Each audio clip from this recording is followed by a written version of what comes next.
Bonjour à toi et bienvenue dans cette nouvelle vidéo. Tatiana Ventos, c'est moi et aujourd'hui on va parler d'islam. Comme le titre de la playlist le suggère, c'est toute une playlist et pas juste une vidéo parce que ça aurait été beaucoup trop long qui est consacrée à ce sujet. Pourquoi ce sujet? Je l'explique un tout petit peu dans l'introduction, donc la vidéo juste avant celle-ci dans la playlist. Mais pour ceux qui ne l'auraient pas regardé, je réexplique très brièvement le concept.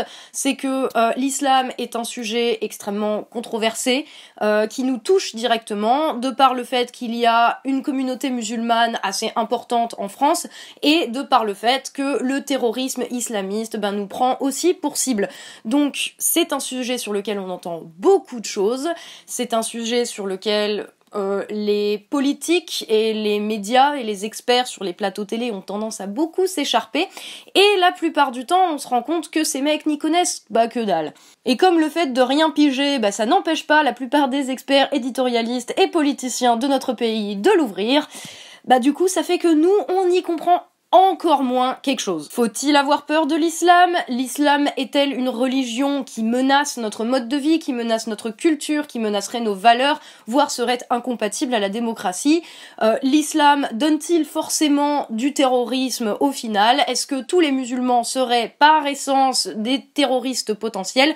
Ce sont autant de questions que l'on se pose et auxquelles on a du mal à trouver des réponses. Il y a en gros deux discours principaux que l'on entend à longueur de journée. Les deux sont basés sur une méconnaissance, voire carrément une ignorance du sujet. Le premier, c'est celui qui dit que l'islam est fondamentalement une religion de paix et que tous les gens qui diraient le contraire seraient des espèces de fous illuminés, sectaires, fanatiques, machin. Donc en gros, les gars de Daesh n'auraient strictement rien à voir avec l'islam. Donc ça c'est le premier truc qu'on entend. Pour prouver ce fait-là, on va nous sortir des versets du Coran pacifiques, comme celui-ci. Celui qui a tué un homme qui lui-même n'a pas tué ou qui n'a pas commis de violence sur la terre est considéré comme s'il avait tué tous les hommes.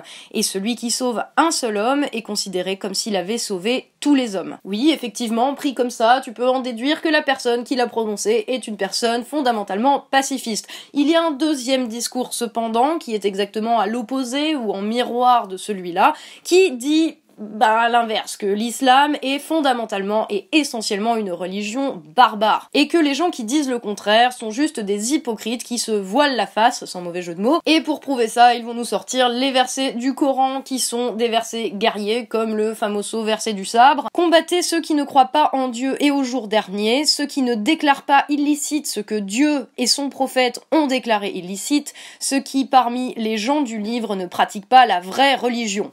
L'islam, Combattez-les jusqu'à ce qu'ils payent directement le tribut après s'être humiliés. Donc voilà, quand on a ça d'un côté et puis l'autre truc de l'autre, c'est quand même très difficile de comprendre qu'il y a des nuances et de la complexité surtout. Encore une fois, je ne fais pas ces vidéos pour donner raison à l'un ou à l'autre, pour prouver que le jugement de l'un ou le jugement de l'autre sont les bons jugements. Au contraire, j'essaye plutôt de regarder le fait que ces deux jugements mis en miroir ne nous aident absolument pas à comprendre les problèmes que peuvent poser l'islam en France aujourd'hui, et que du coup, il n'y a qu'une solution pour se sortir de ça, c'est d'admettre que le problème est beaucoup plus complexe, que l'islam, la question, même le sujet de l'islam, est beaucoup plus complexe que ça. Donc on va essayer de comprendre et d'admettre cette complexité, sans simplifier à l'extrême, ce qui est toujours un petit peu dangereux, ni non plus se retrancher dans le il y a de la nuance, du coup on peut rien en tirer comme conclusion non plus, évidemment. Le truc c'est que ces deux postures opposées, qui sont absolument omniprésentes, montrent en fait qu'il y a deux erreurs d'appréciation, deux erreurs de compréhension fondamentales, qui empêchent de comprendre le truc. Cette première erreur, c'est de penser que les musulmans ne seraient que musulmans et que ça recouvrirait tous les autres aspects de leur vie, leur travail, leurs hobbies, leurs préférences culinaires par exemple. Mais au fond, se dire ça, par exemple se dire qu'un médecin musulman qui aime, jouer au squash le dimanche, est-ce qu'il est d'abord médecin, d'abord musulman ou d'abord joueur de squash le dimanche? Après tout, t'irais pas te poser la question pour un chrétien, et pourtant, chez un chrétien, la question de la prière, de la messe, la question de la religion, au fond, recouvre tout un tas d'aspects de sa vie. Définir quelqu'un comme chrétien, ça ne dit pas tout sur la personne. Pourquoi est-ce que, au fond, ce serait la même chose pour un musulman? Alors j'en vois déjà venir qui m'expliqueront que l'islam est une religion totale et qu'elle a vocation, c'est son but, qu'elle a vocation à englober justement précisément tous les aspects de la vie et à régenter la vie en entier de la naissance à la mort des personnes qui sont croyantes. Je vous répondrai que même si c'était vrai, ça serait quand même sacrément irréaliste de s'imaginer que c'est possible. Parce que même les mecs de Daesh, qui vont te dire que leur seule motivation, c'est une motivation religieuse, bah c'est quand même des sacrés hypocrites, parce que quand même, leur but, c'est plutôt peut-être de prendre le pouvoir, de réduire des gens en esclavage, et de vivre les couilles à l'aise dans un monde où ils seraient les rois, ou plutôt les califes. En tant qu'êtres humains, et oui, les musulmans sont aussi des êtres humains, en tant qu'êtres humains, on est nécessairement formés par bien d'autres choses que la religion, notre éducation, l'école où on est allé, les choses qu'on a apprises, les gens qu'on a rencontrés, bref, tout un tas de trucs qui font qu'on est une personne plutôt qu'une autre. Et la religion est effectivement un facteur qui permet d'expliquer ça, mais pas que. La religion, au fond, pour beaucoup de gens qui font le mal ou qui tuent des gens, c'est plus un prétexte et une justification tout à fait fallacieuse à des objectifs beaucoup moins nobles que servir leur Dieu. C'est sûr, ça fait tout de suite beaucoup plus classe et beaucoup moins égoïste de dire que tu sers le prophète Mahomet ou le Christ, plutôt que de dire que tu veux juste buter plein de gens et être calife et régner sur le monde. Le fait de chercher un islam, le fait de chercher une homogénéité, un islam partagé par tout le monde, ça empêche de comprendre qu'il y a plusieurs islams. Et pour ceux qui seraient tentés de me dire qu'il n'y a qu'un seul islam et que ils ont trouvé la vérité, s'il vous plaît, adressez-vous à des imams ou à des savants islamiques près de chez vous, parce que je crois qu'ils n'ont toujours pas trouvé la réponse. Tout comme il y a plusieurs types de christianisme qui se sont développés suivant les contextes géographiques, historiques, culturels, adaptés à des cultures nationales ou régionales différentes, et ben l'islam c'est pareil, il y a des islams qui sont pratiqués de manière différente dans des pays différents. Nous on connaît surtout l'islam arabe, mais en réalité le pays qui compte le plus de musulmans est l'Indonésie. Et en Inde, même s'ils y sont en minorité, il y a plus de musulmans en termes de nombre qu'il n'y a d'habitants dans tout le Proche-Orient arabe. Et les traditions musulmanes selon les pays où elles se sont développées ne sont pas forcément les mêmes. On connaît bien sûr en particulier l'opposition entre sunnites et chiites. Je vous invite d'ailleurs à aller voir ma vidéo sur le sujet qui s'affiche là où elle est dans la description de toute façon. Mais au sein de ces mouvances, il y a aussi un certain nombre de différences qui font que ils pratiquent pas le même islam, je suis désolée. Entre les Alouites de Syrie, les Ismaéliens du Pakistan, ou encore les Alévis de Turquie, même s'ils sont tous chiites, il y a des différences qui sont énormes. Et il y a même des controverses sur le fait que certains sont chiites ou pas. Et chez les sunnites, c'est pas mieux, parce que entre les soufis et les wahhabites saoudiens, les deux vont s'entre-accuser d'hérésie et d'apostasie, parce que les uns vont dire que c'est pas des vrais musulmans, et les autres vont dire à l'autre non, c'est toi qui es pas le vrai musulman. Vous voyez bien que c'est quand même super méga compliqué. Et au sein même du sunnisme, il y a des écoles de droit différentes, oui, parce que l'islam a aussi une visée politique, et ces écoles de droit, ces différentes lois ne sont pas les mêmes suivant qui les défend, et ils sont pas tous d'accord sur la loi, ni même la manière de prier. Alors effectivement, pour nous, ça nous semble quand même assez éloigné, parce qu'on maîtrise absolument pas qu'il y a tout un tas de considérations culturelles, politiques, géographiques, diplomatiques à prendre en compte, et que ça, on n'en parle jamais, donc on n'est pas au courant, donc forcément, ça nous semble un peu, ouais, c'est tout la même chose, de la même manière que pour quelqu'un qui habite en Papouasie-Nouvelle-Guinée, lui expliquer la différence entre Philippe Poutou et Jean-Luc Mélenchon, ou entre le Raptor dissident et Alain Soral idéologiquement, ça va quand même être compliqué pour eux de concevoir le truc, quoi. Ils sont pas dedans, c'est normal. Alors attention, parce qu'il y a évidemment des points d'accord, il y a quelques trucs quand même sur lesquels tous les musulmans se retrouvent. Il y en a pas énormément, et c'est des choses qui sont sujettes à interprétation, mais il y en a. Il y a quoi ? Il y a un Dieu. Il y a un Dieu, c'est Allah, et c'est tout, voilà. Outre ça, il y a le fait que Mahomet est reconnu comme son prophète. Tous les musulmans, quel que soit leur courant, leurs opinions, leur diversité, vont s'accorder sur le fait que Mahomet est le prophète d'Allah. Troisième point d'accord, c'est l'idée selon laquelle le Coran exprime la volonté de Dieu pour les hommes par la bouche de son prophète Mahomet, mais on y reviendra parce que au niveau interprétation ça y va aussi. Et le quatrième truc, c'est quelque chose sur lequel à peu près même toutes les religions, qu'elles soient monothéistes ou polythéistes, se retrouvent, c'est qu'il y a un jugement divin qui nous attend au dernier jour, au moment de ce qu'on appelle nous l'apocalypse. Voilà, c'est les 4 trucs là, et au-delà de ça, il y a personne qui est d'accord. Et je vais vous donner un exemple qui ne va pas manquer de sel, c'est sur la question du djihad, la guerre sainte. Pour un salafiste, le djihad, donc la guerre sainte, est une obligation à titre individuel. Il faut aller tuer tous les mécréants et tous les apostats parce qu'ils ne croient pas en Dieu, ou en tout cas qu'ils ne croient pas de la bonne façon. Parce qu'il faut quand même pas oublier que les salafistes en veulent aussi à leurs frères musulmans, sans mauvais jeu de mots. Pour un juriste islamique classique, je vous renvoie aux autres vidéos pour plus d'explications sur l'islam classique ou impérial. Mais en tout cas pour eux, le djihad est une obligation qui est collective, elle ne peut être accomplie que par une autorité politique légitime et pas n'importe qui se croit investi d'une mission, quoi. Donc pour un juriste classique, le djihad est plus défensif et collectif que individuel en mode YOLO, quoi. Pour un soufi, le djihad c'est carrément autre chose. Le djihad c'est une quête intérieure, c'est une lutte intérieure contre ses propres péchés, contre ses propres démons, et ça relève beaucoup plus du travail sur soi et de l'introspection que de la relation à l'autre et au monde. Alors là-dedans, qui a raison? On peut se rassurer en se disant ah bah oui, c'est le soufi qui a raison, parce que comme ça nous implique pas.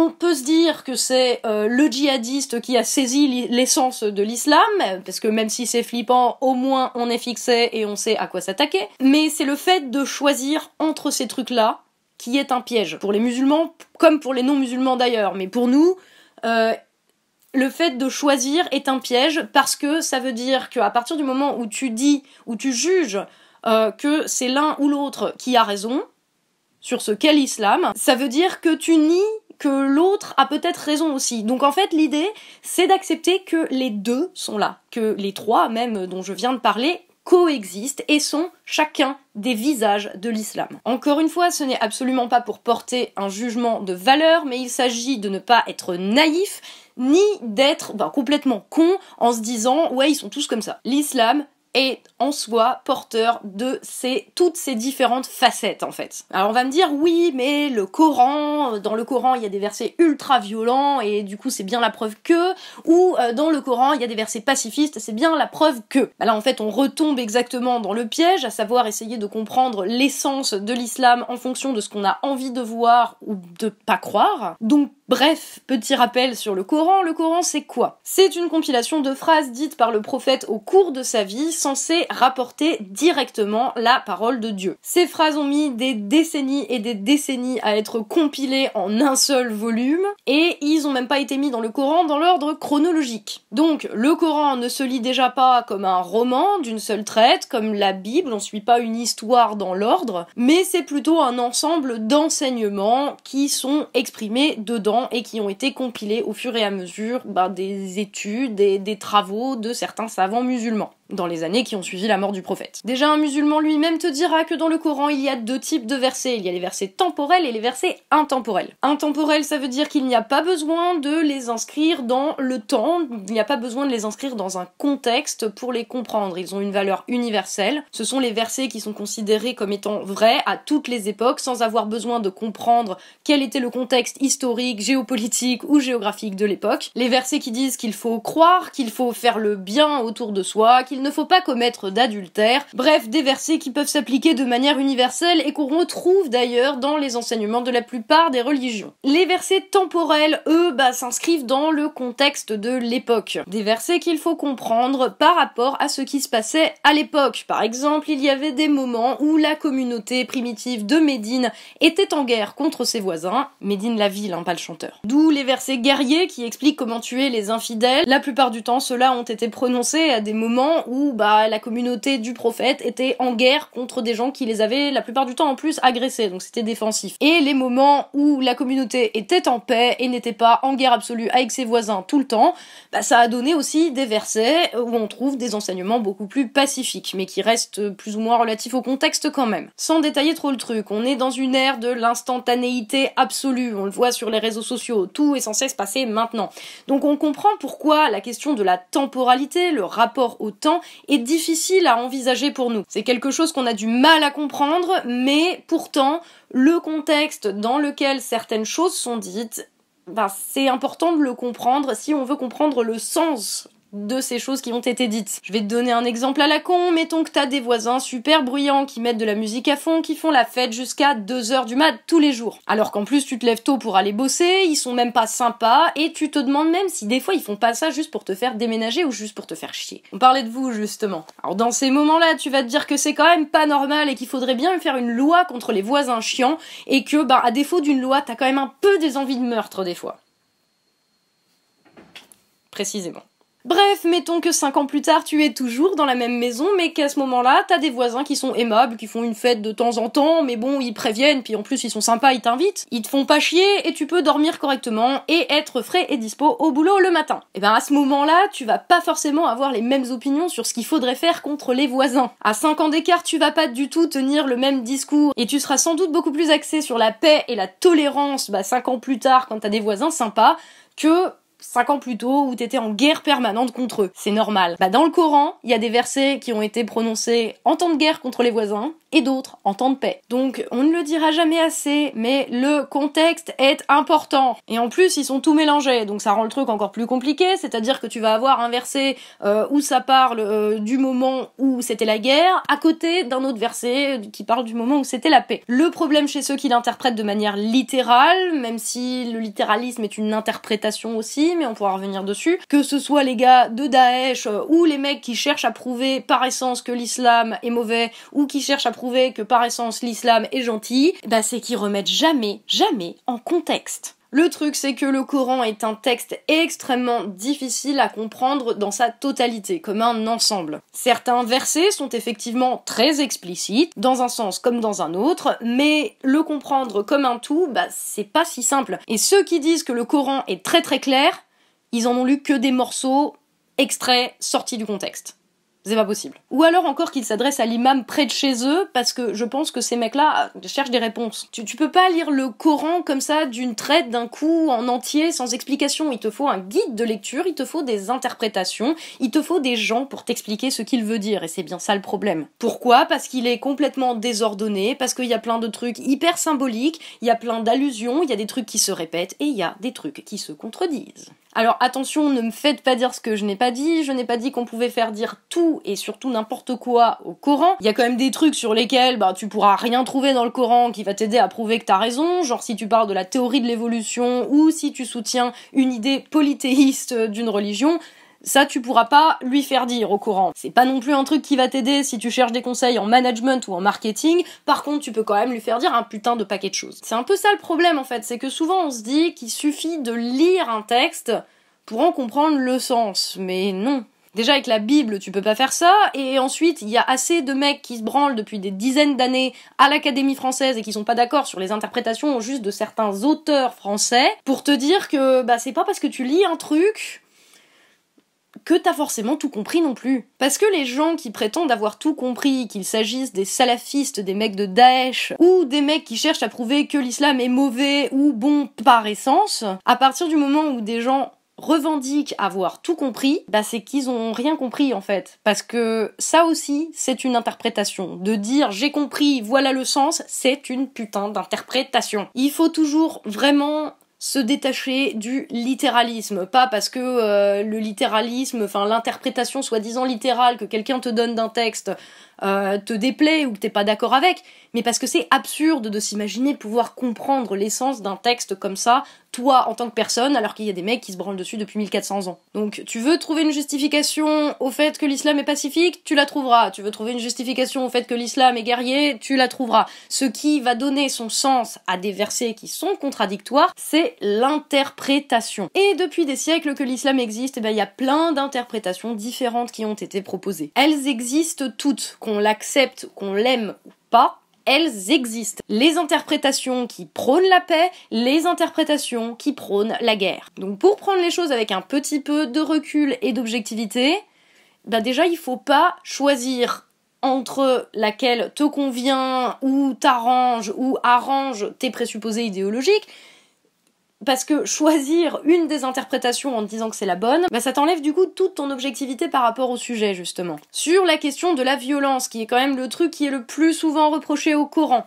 En fait, le Coran propose ce qu'on appelle un imaginaire qui fait effectivement appel à la violence. Ce qui ne veut pas dire que tu es obligé de le lire de manière violente. Tu peux aussi bien le lire et le comprendre de manière totalement pacifiste. Le texte, en fait, n'est pas violent en soi, mais il offre la possibilité de justifier une utilisation violente de ce Coran. Je vous avais dit que c'était compliqué. Par exemple, Nietzsche n'était pas nazi, la mythologie nordique n'est certainement pas nazie, mais les deux ont offert une disponibilité, une possibilité d'utilisation par les nazis. Est-ce que ça veut dire qu'il faut condamner Nietzsche et la mythologie nordique comme des trucs de nazis? Non. D'ailleurs, en tant que personne qui s'est beaucoup intéressée et à Nietzsche et à la mythologie nordique, bah non. Ça s'arrête pas là. L'utilisation qui est faite de certains textes, de certains symboles ou de certaines images par des putains de criminels ne dit absolument rien sur l'image ou le texte ou le symbole en lui-même non plus. C'est comme un couteau, je peux l'utiliser pour buter quelqu'un ou je peux l'utiliser pour couper des courgettes. Le couteau il est pas en faute. Alors là le truc qui vient c'est... Tu te dis, mais comment tu peux être musulman et supporter de justement ne pas savoir où se trouve la solution, du coup, c'est comment tu supportes l'ambiguïté. Bah en fait, c'est peut-être parce que nous, en tant que personnes occidentales de culture non musulmane, on va chercher dans le Coran des commandements, des ordres, des lois, un petit peu comme on le fait avec la Bible, avec les 10 commandements. Sauf que pour les musulmans, ça se pose pas du tout comme ça. Pour les musulmans, le Coran, c'est la parole de Dieu, c'est tout. Et c'est le fait de réciter, de dire les versets à voix haute qui rend Dieu présent par la présence juste de sa parole. Le truc, c'est que la Bible, on la connaît que en traduction, à moins que tu lises l'hébreu ou le grec ancien, ce qui est quand même peu probable. Pourquoi l'évangile a été écrit en grec ancien à l'époque? C'est parce que c'était juste la langue la plus utilisée autour de la Méditerranée il y a 2000 ans. C'était un peu le globish de l'époque, si tu veux. Et dans la Bible, c'est le fait que ça soit une traduction ne t'empêche pas de la lire et de la comprendre. Parce qu'on s'en bat les steaks dans la Bible des mots en eux-mêmes. Ce qui nous intéresse, c'est le sens et ce qu'ils veulent dire. Or, pour un musulman, le texte du Coran se lit plutôt comme de la poésie, tu peux pas remplacer un mot par un autre. Ça se lit dans la langue d'origine, l'arabe, avec une musicalité, tu peux pas remplacer les mots, même s'ils veulent dire la même chose en fait. Et je vais te donner un exemple très con, si tu prends un poème de Victor Hugo. Demain, dès l'aube, à l'heure où blanchit la campagne, je partirai, vois-tu, je sais que tu m'attends. J'irai par la forêt, j'irai par la montagne, je ne puis demeurer loin de toi plus longtemps. T'irais pas dire... Demain matin, au lever du soleil, quand le soleil y se lève, je me tirerai d'ici, je suis au courant que t'attends mon arrivée. Je passerai par les bois et par les sommets, je supporte plus de pas être avec toi. Ça veut dire la même chose, hein. Mais tu ferais pas ça, t'irais pas réciter ça en disant « Regarde, c'est du Victor Hugo ». Tu dirais pas ça parce que déjà ça casse la rythmique du poème, c'est quand même l'intérêt du poème. Du coup c'est trop moche, puis aussi question de respect pour le mec qui l'a écrit. Bon, maintenant t'imagines en plus que le gars qui a écrit ça, c'est Dieu. Ton dieu, peu importe lequel, Odin, le monstre spaghetti volant, il y avait tout ce que tu veux. Mais du coup, t'irais encore moins changer le texte. Et pour les musulmans, en fait, c'est ça. C'est le texte qui est sacré en lui-même. Alors évidemment, c'est super... Je sais que c'est super complexe à saisir tout ça, parce que c'est tellement pas comme ça qu'on voit les choses, et c'est tellement pas comme ça qu'on a été éduqué, et c'est une manière de penser qui est complètement différente. Mais en fait, je pense que c'est aussi ça qu'il importe de comprendre le plus... pour comprendre le phénomène, au fond. Donc ça, c'était pour le Coran. En plus, alors il n'y a pas que le Coran, ça pour compliquer encore plus les choses, c'est qu'il y a aussi les hadiths. Les hadiths, c'est quoi? C'est en gros des citations, des anecdotes sur la vie du prophète. Et pour rendre les choses encore plus simples, il y en a plusieurs dizaines de milliers. Et là où, on va dire, le Coran, c'est plus de la théorie, du principe général, c'est les hadiths en fait qui vont enseigner des choses de manière plus pratique, qui vont donner des conseils plus pratiques de vie en tant que musulman. C'est d'ailleurs pour ça qu'ils seront beaucoup plus explicites en fait que les versets du Coran. Et souvent ils sont utilisés pour clarifier des trucs qui n'étaient pas clairs dans le Coran. Alors attention, l'exemple de malade controversé, Dans le Coran, pour punir la femme adultère, il y a 2 possibilités qui sont contradictoires. On peut la flageller ou l'enfermer. C'est dans les hadiths qu'on va trouver la réponse qui est censée être celle du juste milieu pour donner un sens à ces 2 trucs contradictoires qui va être la lapidation. La lapidation n'est donc pas dans le Coran. Oui d'accord, c'est pas mieux, vous me direz, c'est même carrément pire. Mais c'était censé être un juste milieu. Mais alors du coup,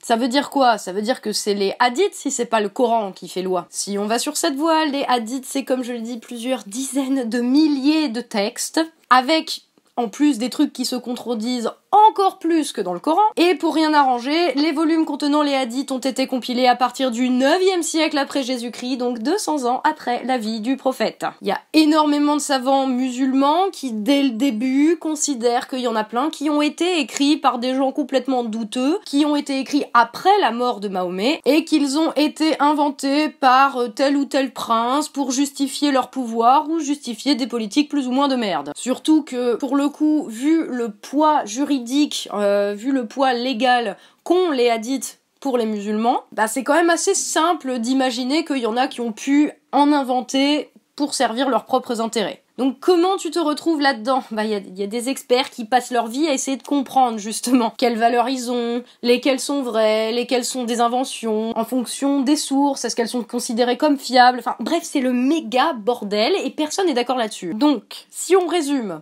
on a le Coran, sujet à interprétation, plus un ensemble de dizaines de milliers de hadiths censés avoir plus de valeur juridique et légale que le Coran, mais dans lesquels c'est encore plus impossible de s'y retrouver. Alors c'est quoi qui fait loi? C'est la charia? La charia, oui, ce mot fait extrêmement peur parce que c'est censé être le retour au Moyen-Âge. Non, c'est pas quand même la loi principale qui permet de comprendre l'essence de l'islam, ce que l'islam veut faire en termes politiques? Ben, c'est peut-être pas si simple que ça, parce que quand on dit charia, ou quand on me dit charia, hein, je pense à des têtes coupées, à des femmes lapidées, enfin un truc bien craignos. Mais en fait, la charia, c'est pas le code pénal. Déjà, ça veut juste dire la loi de Dieu en arabe. Et la charia, il n'y a pas un texte en fait. Ça aussi, il y a plusieurs interprétations. Tu vois, le code pénal, c'est à peu près clair. Bon, il y a toujours des failles dans la loi, évidemment. Mais, alors, tu t'imagines que c'est comme si, en France, les différents courants politiques n'avaient pas le même code pénal et qu'ils s'engueulaient pour savoir lequel était le bon. Et donc là, ça va être, en fait, beaucoup de jurisprudence,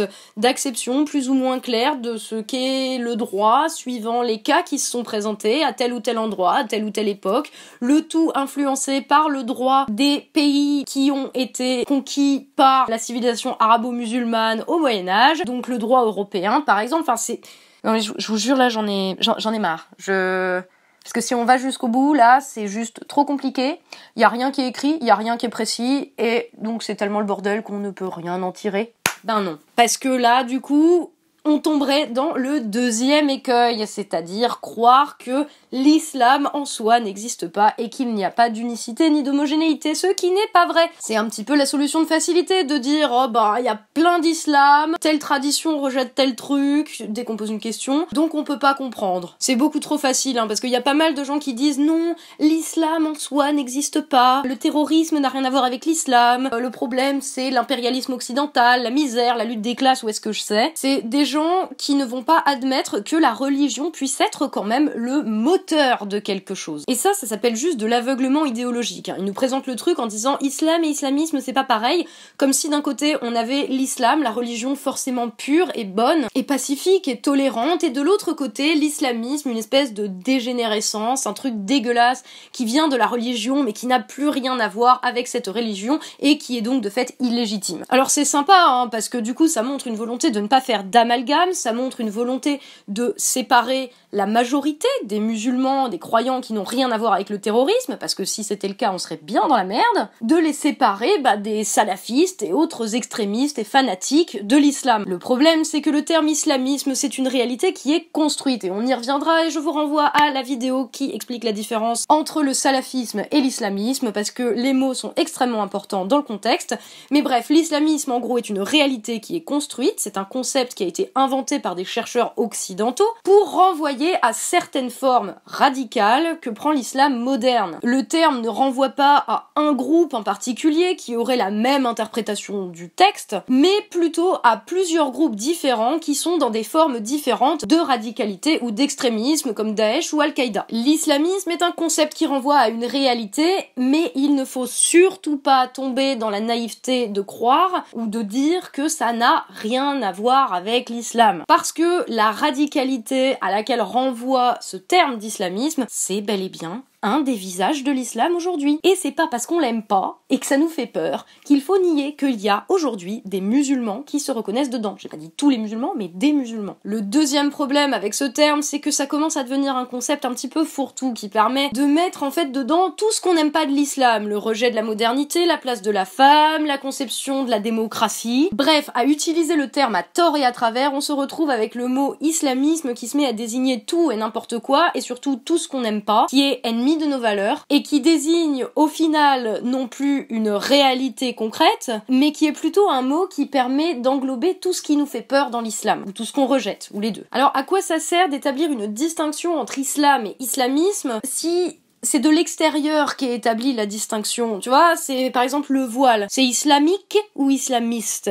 Et le burkini, c'est qui décide en fait? L'attitude, pas d'amalgame, elle fait que au final, on sait plus ce qui se tient, ni où, et du coup ça pose encore plus de questions, alors qu'au final c'était censé aider à comprendre et à résoudre le problème. Est-ce que du coup il faut dire que l'islam, c'est juste la diversité, c'est divers et c'est pluriel et puis c'est tout? Bah non, parce que les musulmans ont quand même le sentiment d'appartenir à une communauté musulmane mondiale. Ils ont le sentiment d'appartenir à une communauté, à un truc qui a commencé avec Mahomet quand la parole divine a été révélée. Et les limites en fait de la communauté, elles changent tout le temps. Et c'est précisément les disputes sur le sens de l'appartenance à cette communauté, à où est la frontière entre la communauté et l'extérieur de la communauté, qui fait que la communauté existe. C'est le fait que justement on soit toujours en questionnement vis-à-vis de ce qui est dedans et ce qui est dehors. C'est pour ça que la communauté existe, parce qu'on se pose la question sur ses frontières. Il y a un truc, quand même, qui est une aspiration commune de tous les musulmans, on peut dire, c'est l'aspiration au tawhid. C'est quoi le tawhid? C'est l'unicité divine. Dieu est un, on ne peut rien lui associer et on ne peut rien en dissocier. À l'image de Dieu, la communauté musulmane, elle doit être rassemblée, elle doit être unifiée, elle doit être une. Ce qui ne veut pas dire que la pluralité et la diversité au sein de la communauté n'existent pas, absolument pas, j'ai pas dit ça. Mais justement, le fait qu'il y ait des excommunications, qu'il y ait des accusations d'apostasie, d'hérésie, qu'il y ait même une expression de la part des musulmans eux-mêmes qui disent les terroristes n'ont rien à voir avec nous, les terroristes ne sont pas des vrais musulmans, en fait, tout ça montre leur aspiration commune à l'unité. Ils cherchent l'unité en montrant justement là où il y a des déviances vis-à-vis de cette unité. Je sais, encore une fois, c'est super compliqué. Pourtant, il y a plein de trucs qui les rassemblent, c'est la même révélation, les mêmes origines, la même croyance et les mêmes pratiques communes de manière générale, comme le pèlerinage à la Mecque. Et je vais bientôt devoir m'arrêter parce que ma deuxième lampe est en train de me lâcher. Mais pour résumer, la communauté musulmane existe bel et bien. Il y a un imaginaire qui est partagé, qui permet à des musulmans des quatre coins du monde de se reconnaître dans des images, dans des symboles, dans des pratiques qui sont revendiquées aussi par l'État islamique, par exemple. Donc au final, on en revient au truc de départ, presque, c'est que il est aussi stupide de dire que l'islam est quelque chose de bien précis que de dire que l'islam, non, n'existe pas. L'islam, en fait, est une diversité qui aspire à être un, qui aspire à l'unité. Et c'est ça la clé de compréhension en fait de tout le reste. C'est pour ça aussi qu'aujourd'hui on est en train d'assister à une crise énorme de l'islam entre sunnites et chiites, entre différents sunnismes. Et chacun se bat pour définir l'orthodoxie, pour définir ce qu'est l'islam. L'islam est en pleine bataille pour en fait définir la bonne version de l'islam, à savoir la version qui permettra d'atteindre l'unité de la communauté musulmane. Alors c'est limite des trucs qui ne nous regardent pas finalement en tant que non-musulmans, mais il faut quand même avouer que ça a des conséquences sur notre société quand des terroristes font des attentats au nom de l'islam sur notre sol, ou quand on voit dans des pays voisins comme la Belgique des partis dits islamistes qui essayent de s'imposer dans le paysage politique, et bien tout ça, ça a une influence. Je vais donc m'arrêter là avant d'être complètement dans le noir. Je vous retrouve pour les prochaines vidéos. La prochaine vidéo de cette playlist sera justement sur la question du conflit entre sunnites et chiites, et on va essayer d'y voir un petit peu plus clair. Je vous dis à tout de suite, du coup, si vous en avez le temps, sinon à un petit peu plus tard, et bien sûr, prenez soin de vous.